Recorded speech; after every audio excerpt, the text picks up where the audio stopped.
고대 국가에서는 노예 제도가 합법합니다. 그러니까 이 부분을 여러분이 고려하시고 우리 시대로 이 말씀을 해석하면 도무지 해석이 되지 않으니까 이 시대는 이렇구나라는 입장을 가지시고 우리 입장에서 다시 재해석하는 시간이 되시기를 바라겠습니다. 그 당시 노예는 오늘날 인권과 인종의 차별의 문제라고는 볼 수 없습니다. 그 당시에는 인권의 문제가 아니라 뭐든지요 생존의 문제예요. 이게 인권을 이리저리 할 만한 그런 여유도 없었고 그런 능력도 없는 사회였다는 사실을 여러분이 아셔야 됩니다. 왜 노예가 되는가를 먼저 우리가 알아야 되는데, 주로 노예가 되는 것은 첫 번째, 전쟁에서 질 경우에 노예가 되는 겁니다. 두 번째로는 갚을 돈이 없어서 그 집에 노예로 들어가는 것입니다. 세 번째는 생계가 너무나 어려워서 스스로 종이 되어 주인집으로 들어가는 경우가 이제 노예가 되는 것입니다. 때로는 매매를 해서 노예를 사고 팔기도 하는 것입니다. 이스라엘 백성들도 애굽에서 이방의 신분으로 살다가 세월이 지남으로 말미암아 이 노예가 되지 않았습니까? 그들도 인간 증가에 의해서 국가가 강제적으로 인권을 박탈하고 노예를 삼았던 것을 이미 경험한 민족입니다. 그래서 하나님께서 아주 특별한 법을 그들에게 말씀하셨는데요. 그 법이 바로 안식년이라고 하는 법입니다. 안식년이라는 제도죠. 그래서 6년이 지나고 7년이 지나면은 땅도 1년을 그냥 놔두고, 또 특별히 오늘 말씀에 적용된 것처럼 6년이 지나면 여러분이 기억하실 것이 히브리 출신, 다시 말하면 같은 민족의 출신의 노예들만 7년째에 아무 조건 없이 자유를 베푸는 아주 특별한 은혜로운 법이 바로 안식년의 법입니다. 먼저 본문 1절을 보시면 하나님께서 모세에게 백성들에게 세워야 할 법을 알려주셨는데, 하나님의 백성, 즉 히브리 민족은 하나님께서 6년이 지난 후에 몸값을 내지 않고 속량하라는 명령이 있습니다. 다시 말하면 6년째가 지나고 7년이 되면 자유롭게 자유인으로 풀어주라는 법이 안식년법이에요. 만일 노예가 홀로 있으면 7년째 되면 그 홀로 자유롭게 풀어주라는 겁니다. 만일 그러나 종살이를 하다가 결혼을 하게 될 경우에는 그는 자유가 될 수 있어요. 그런데 주인집에서 얻은 아내와 그리고 그의 자녀들은 자유롭지 못합니다. 왜냐하면 주인의 소유가 되기 때문입니다. 그래서 이 문제는 두 가지가 상충됩니다. 첫 번째는 안식년법으로 보면은 인권법이에요. 그래서 7년 되면 그 노예가 자유롭지만, 그러나 그 처자와 그리고 처자는 그 재산권이 되는 거예요. 재산법이 되어서 주인의 소유가 된다는 사실이죠. 그래서 오늘 말씀해 보면 배우자와 함께 살고 싶으면 주인은 그 자를 재판장으로 데려가서 그를 문이나 문설주 앞에 데려가 сон 곳으로 요 귀를 뚫어가지고요, 이게 고리를 박습니다. 그것은 무슨 말이냐? 평생토록 주인을 모시겠습니다 라고 하는 이 계약이 이루어진다는 거예요. 그에게 자유가 있지만 그가 아내를 사랑하고 자녀를 함께 살기를 원한다면 그렇게 하라는 소리죠. 그래서 노예는 인권의 문제지만 처자는 주인에 있어서는 재산권의 문제이기 때문에 이런 재산에 관한 법으로 적용이 된다, 이 말씀을 여러분이 좀 아시면 좋겠습니다. 노예 제도가 폐지된 입장으로 보면은 도무지 이해가 안 되죠. 그런데 생존이 어렵고 생계가 막막했던 고대 사회에는 이게 생존을 위한 자연스러운 문화로 이루어졌는데요. 본문 7절을 보시면은 이 사람이 자기 딸을 딸을 자기 여종으로 팔았다라는 기록이 있어요. 여종이 되면 남종과 다르게 안식년의 제도를 적용할 수가 없습니다. 이거는 그 시대의 상황이었으니까 이해를 하시될 줄 압니다. 그 당시의 결혼 제도는요, 우리와 같이 일부 일처제가 아니라 일부 다처제입니다. 그러니 믿음의 조상 아브라함도 사라의 여종을 통해서 아들을 낳지 않습니까? 그러니까 이 시대 자체가 일부 다처제, 한 남편과 여러 아내를 다스릴 수 있는 그러한 결혼 제도를 가지고 있다는 것이죠. 그럴 만한 상황이 있었습니다. 여러분, 이스라엘은, 아브라함은 유목 민족이죠. 유목하는 사람이에요. 그 소와 양을 데리고 다니는 사람이기 때문에 이 고대 근동 히브리는 농사를 짓는 문화기보다는 주로 유목을 하는 민족이고, 여러분도 아시겠지만 저 사우디아라비아나 여러 중동 지역도 마찬가지예요. 사막 지역이기 때문에 베두인이라 그래가지고 뭐 상거래를 하거나 이동을 하여서 하는 그 유목을 하는, 아니면 그 거래를 하는 그런 역할을 하는 사람인데, 뭐 아라비안 상인이라고 우리가 유명히 알다시피. 근데 뭐가 문제냐면요, 그들이 언제든지 낯선 곳으로 가서 낯선 사람과 부딪힌다는 겁니다. 그러면 낯선 사람하고 서로 친해지면은 괜찮은데, 문제는 거의 그렇지가 않다는 거예요.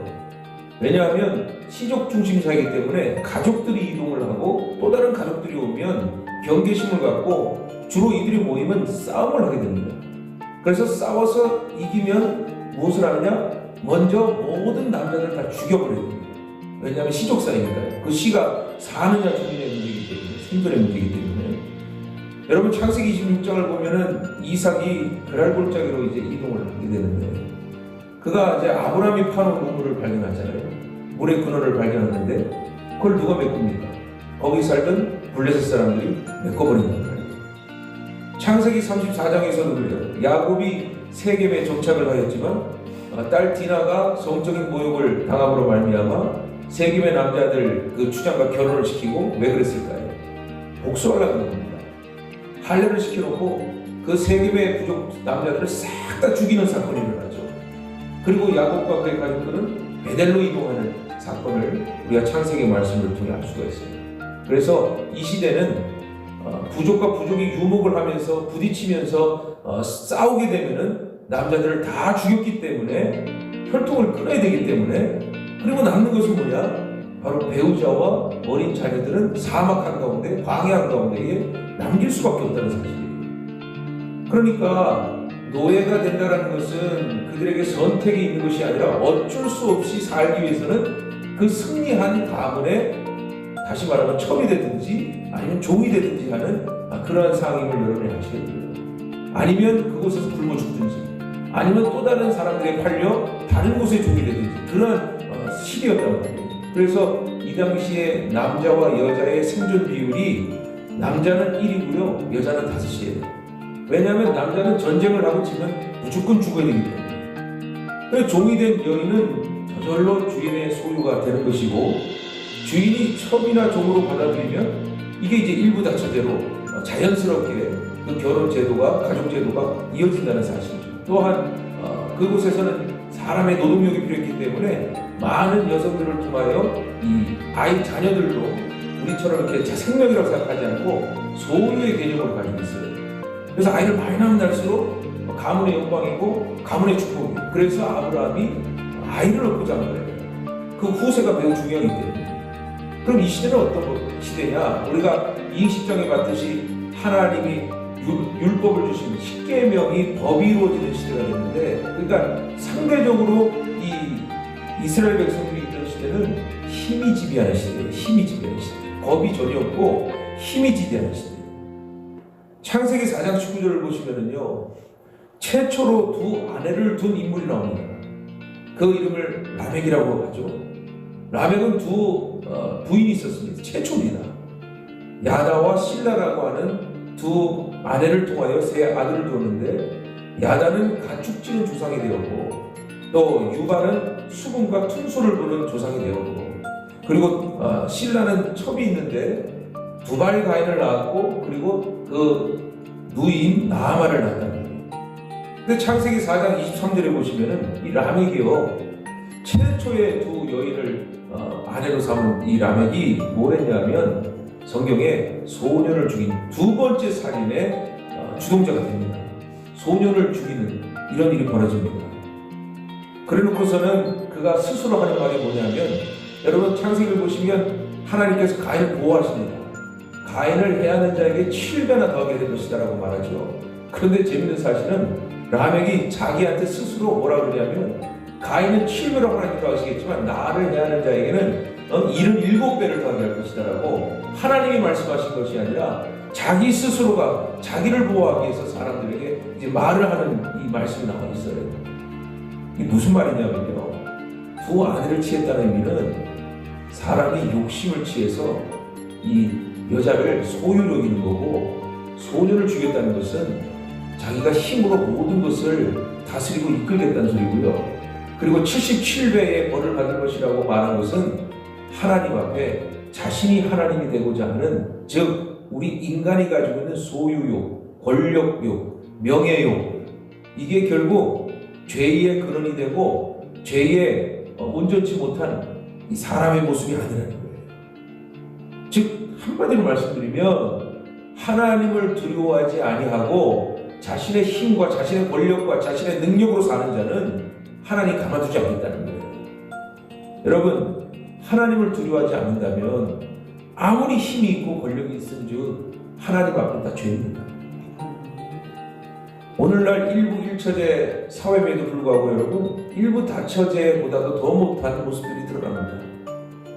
결혼을 해놓고서는 바람을 피우고, 결혼을 해놓고서는 다른 여자들을 만나고, 결혼을 해놓고서는 여성들도 마찬가지죠. 요즘 여성들도 많은 일들이 일어나는데, 심지어는 부적절한 관계가 있질 않나, 심지어는 가족이 있으면서 동성애를 하질 않나, 이런 일들을 바라보면서 일부 일처제, 일부 다처제, 법이 있어도, 자연스러운 전통이 있어도 사람의 욕망이라는 것이 결국 이게 일부 일처제로 해도 안 되는 사실을, 즉 인간의 죄성은, 인간의 욕망은 이게 이길 수가 없다는 사실을 우리가 발견합니다.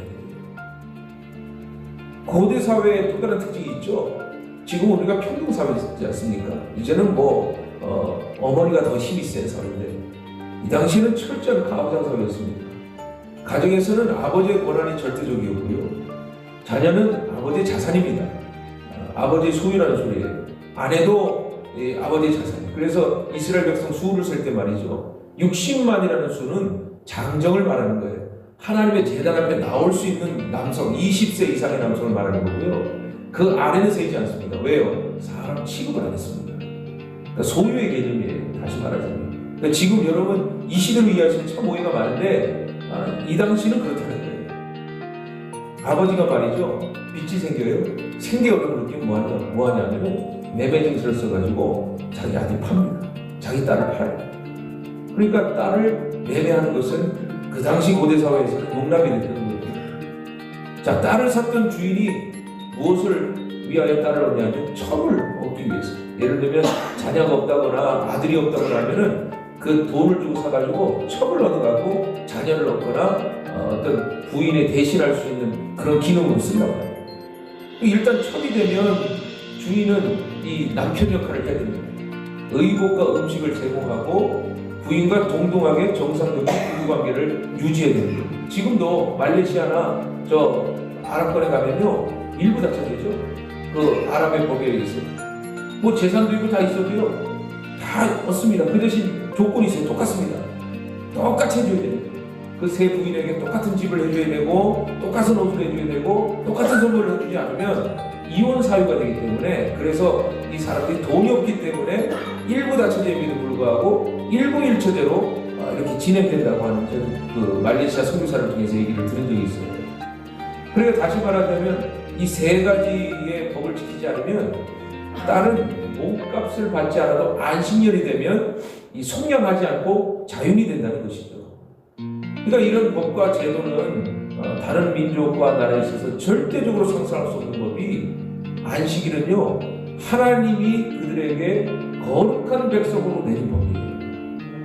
어느 민족과 어느 나라에도 이런 법이 없어요. 6년 되고 7년째 자유롭게 해줘라, 자유를 줘라. 이거는 그 당시에 보면은 이성과 상식에서 벗어난 일이고, 주인에게 있어서는 굉장히 손해보는 일이라는 것이죠.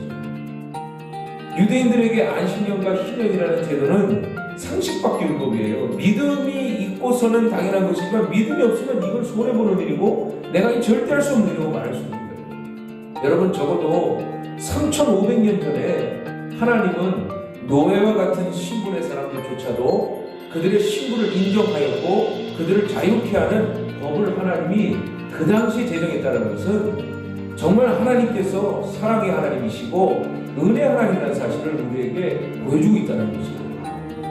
7년째 자유인이 될 수 있는 것은 자기의 기회를 포기하는 것이고 스스로 종이 되는 히브리어도 사실 쓴다는 거예요. 왜? 살 길이 막막하니까. 자연이 되어버리면 또 굶게 되고 또 다시 종이 될 거니까 아예 주인집에서 내가 길을 해가지고 요 고리를 매가지고 내 처자식을 먹이는 게 낫다. 생계의 문제이기 때문에 여러분이 그런 상황에 사십니다. 오늘날의 가족의 개념도 사랑으로 원만한 관계를 지속한다라고 말하지만 여러분 그 사랑으로 지속한다는 것은 오래가지 않습니다. 보면은 부부관계가 아주 신실하고 부부관계가 유지하는 것은 사랑만으로 되는 게 아니죠. 뭐냐? 서로의 신뢰가 있어야 돼요. 신뢰가. 서로를 신뢰하고 서로를 믿고 그리고 사랑하는 관계가 되어야 이 부부관계가 원만하고 가정의 관계가 이루어지는 것이죠. 여러분 이 당시에 많은 사람 이 안식년의 이 제도를 볼 때 안식년 때 아까도 말씀드렸듯이 절대 가지 않고 남아있는 사람들이 있어요. 그 남아있는 사람들을 볼 때 주인이 보는 것은 그거예요. 종들이 주인을 볼 때 뭘 보냐면은 참 주인이 선하다, 착해서 남는다라고 말을 하는 경우가 있대요. 근데 그 경우가 뭐냐면 뭐 마음이 착하고 아니면 뭐 성품이 착하고 원래 착해서가 아니라 히브리인들이 말하는 착하다라는 말이 뭐냐면요, 율법대로 지키는 사람을 하나님 앞에서 착하다고 말합니다. 사람이 어떻게 착합니까? 사람이 늘 내 마음대로 하죠. 그런데 착하다는 의미가 이거예요. 하나님의 율법을 철저히 지키니 나를 하나님의 보호 안에서 이 주인이 나를 보호해 주겠구나, 법 안에서 지켜주겠구나, 이것이 착하다는 의미라는 거예요. 자, 우리가 결혼을 하고 가정을 이룹니다. 아까도 말씀을 드렸습니다. 처음에는 서로 사랑을 하고 그 사랑으로 말미암아 한 몸을 이루고 한 마음을 이루죠. 그런데 사실 처음에는 사랑으로 시작했지만 우리가 결혼 생활을 하다 보면은 이게 실제적인 삶이라는 걸 알게 돼요. 두 사람이 하나가 되기는 쉽지 않습니다. 결혼하고 나서도 우리가 계속 시행착오를 겪습니다. 그리고 얻는 것이 무엇입니까? 두 사람 사이에 신뢰감을 얻어야 되는 신뢰감을. 그리스도인의 가정은 특별히 더 중요하죠. 서로 간의 신뢰가 아니라 절대적인 신뢰를 얻어야 됩니다. 하나님 안에서 서로 사랑하는, 즉 십자가의 사랑을 이 가정에서 우리가 이루어야 한다는 하는 사명도 포함되어 있다는 거예요. 여러분 신약 시대를 보시면은 에베소서 5장과 6장에 무슨 법이 나와 있어요? 남편과 아내, 그리고 부모와 자녀, 그리고 종과 상전의 관계를 기록하고 있어요. 뭐라고 되어 있느냐? 아내는 남편에게 복종하라, 남편은 아내를 사랑하라, 자녀는 부모에게 순종하라, 그리고 부모는 자녀를 노엽게 하지 마라, 종들은 주인을 그리스도와 같이 여기고 그리스도께 하듯 하라, 그리고 주인은 하나님과 같이 사람을 은혜롭게 잘 다루거라. 여러분 3,500년이 아니라 2,000년 전의 사건에서도 말씀을 보시면은 법이 이렇게 나와 있어요. 그런데 신약 시대에도 이 구약 시대처럼 법이요, 제도가 그렇게 철저히가 않았어요. 이거요, 그 당시 굉장한 말씀입니다. 왜? 아까 말씀드렸죠. 부인을 소유로 여기고 자식을 죽여도 되고 자식을 팔아도 되는 이 시대에 사도 바울은 에베소 성도들에게 분명히 말합니다. 너와 너의 가족은 하나님 보시기에 평등하다. 너와 너의 가족은 하나님의 소유다. 그러니 너희는 하나님 앞에서 질서를 지켜라. 하나님 앞에서 믿음으로 서로 신뢰하고 서로 사랑하라. 이 계명을, 말씀을 사도 바울도 변함없이 전했다는 사실이에요. 사랑하는 성도 여러분, 모든 것이 하나님께서 이루실 때 그 시대에 맞도록, 그러나 그 시대를 뛰어넘을 수 있는 사랑으로 하나님이 우리 모두를 이끌어 가심을 믿으시길 축원합니다. 이 시대가 어렵고 힘들어요. 이 시대가 복잡하고 이 시대가 정말 혼란스러워. 그때 절대적인 하나님의 사랑을 의지하고 하나님의 말씀으로 살아가야 우리가 변함이 있는 거예요. 구약의 율법도 나오지 않습니까? 좌우로 치우치지 말라. 뭐가 좌우입니까? 사람들의 말을 듣고 세상의 흐름에 따라가는 거예요. 우리의 삶의 기준은 서로 사랑이 아니에요. 하나님의 사랑 안에서 서로 사랑하는 거예요. 그리스도 안에서 서로 사랑하는 것입니다. 그게 그리스도인이 해야 할 사랑이고 하나님 앞에 충성이고 하나님이 세우신 그 모든 것 안에서 서로를 높여주고 존중할 수 있는, 즉 내가 나를 위해 사는 것이 아니라 내가 그리스도를 위해서 하는 삶의 실제적인 방식을 오늘 말씀을 통해 우리에게 말씀하고 있다는 거예요. 사랑하는 성도 여러분, 내가 하고자 하는 것보다 하나님이 주시는 모든 사람들을 그리스도처럼 대하고 서로 사랑하는 복된 성도가 되시기를 주님의 이름으로 축원합니다.